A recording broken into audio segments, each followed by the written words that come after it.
Oi! Hoje é o primeiro vídeo do segundo dia do Veda edição 2019 aqui no canal. E temos hoje a resenha do conto O Mapa das Pequenas Coisas Perfeitas, escrito por Lev Grossman, aqui da coletânea Aconteceu Naquele Verão, 12 histórias de amor. Era 4 de agosto e acho que já fazia um tempo. Para ser sincero, não reparei de primeira. A vida já estava me servindo aqueles longos e ensopados dias de verão, um após o outro, cada um praticamente idêntico ao anterior. Provavelmente uma pessoa mais atenta e observadora teria reparado antes. O que posso dizer? Era verão, estava calor, enfim, a questão é, o tempo tinha parado. Assim começa o Mapa das Pequenas Coisas Perfeitas, escrito por Lev Grossman, que conta a história de Mark, um adolescente na casa dos seus 16 anos, que um dia, quer dizer, depois de muitos dias, como está descrito aqui no comecinho, ele percebeu que, sim, o tempo havia parado. Ele estava no dia 14 de agosto, todo santo dia. Ele dormia, quando acordava, estava novamente no dia 4 de agosto. Bom, acho que vocês já viram esse tipo de história, né? Onde temos um loop temporal e o protagonista da vez tem que viver a sua vida repetidamente dentro daquele espaço, né, de 24 horas de maneira livre, mas também presa num certo sentido, né? Ele pode fazer o que quiser porque a vida vai ser resetada quando o relógio virar meia-noite. Só que, curiosamente, de uma maneira até inesperada por aqui nesse conto, ele percebe que, peraí, não sou só eu não que estou nesse loop temporal, tem outra pessoa, e é uma moçoila, chamada Margaret, também na mesma idade que ele, e conversa vai, conversa vem, né? Estamos numa coletânea de histórias amorosas, vocês sabem o que vai acontecer, né? Mas eu não vou dizer, porque senão estraga a experiência de quem ainda pretende ler este conto. Minha avaliação do texto. Enfim, chegamos ao último conto aqui dessa coletânea. Aconteceu naquele verão, 12 histórias de amor. Sim, esta é a derradeira, 12ª, e temos sim uma história amorosa, ou quase isso. Na verdade, esse casalzinho aqui não se firma exatamente durante toda a desenvoltura dessa narrativa. Muito pelo contrário, temos aqui aquele cara que fica apaixonadinho pela menina, mas no fundo ele tem medo de chegar junto, de se declarar. Claro que no final das contas, no final da história, sim, a gente vai perceber que eles vão ficar juntos. Isso não é um spoiler, né? Porque é uma história romântica, isso sempre vai acontecer. Não tem jeito. Mas o que vale aqui de diferente é que temos uma história de ficção científica, sim. Temos os personagens presos dentro de um loop temporal. Ou seja, eles têm que viver eternamente o dia 4 de agosto. Aliás, a gente não fica sabendo exatamente quanto tempo cada um deles estão dentro do loop. Não está determinado por nenhum dos dois. A história, claro, é narrada pelo Mark. As coisas da Margaret a gente sabe mais por tabela. E sim, o interesse desse texto aqui é que exatamente temos uma coisa até meio clássica já em histórias de ficção científica, essa coisa de se ficar preso dentro de um dia, né? Aliás, no próprio texto aqui, o Mark comenta para a gente, já que ele é o narrador da história, a respeito de outras histórias que acontecem isso, como por exemplo aquele famoso filme chamado Feitiço do Tempo, onde um repórter fica preso dentro de um dia.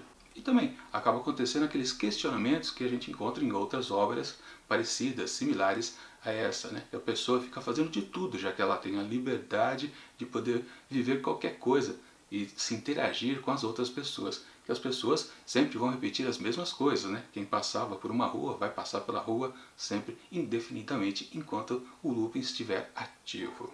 Claro que também, mesmo sendo uma história para jovens, adolescentes, a gente percebe que os personagens meio que se questionam a respeito de uma coisa ou outra, da necessidade ou da utilidade de se estar preso eternamente apenas num dia.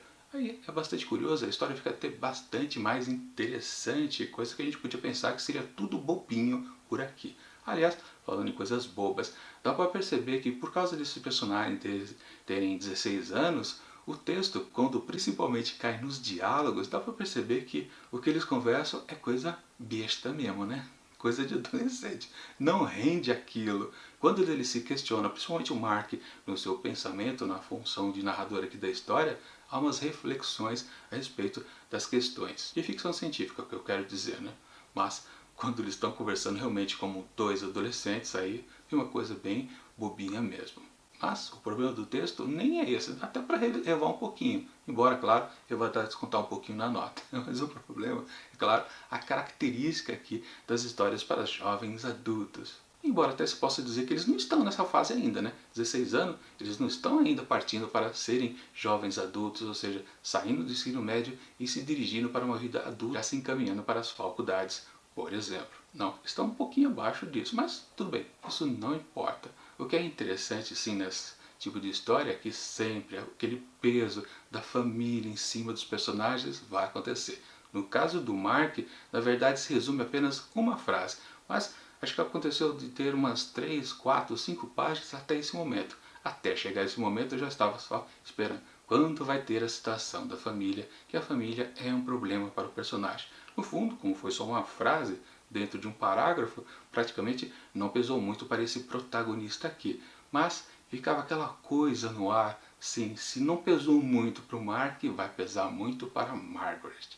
E aí, quem está prestando atenção no texto, e como já acompanhou as outras histórias, aqui dentro dessa coletânea já sabe que isso pode ter a ver com o desfecho aqui dessa narrativa.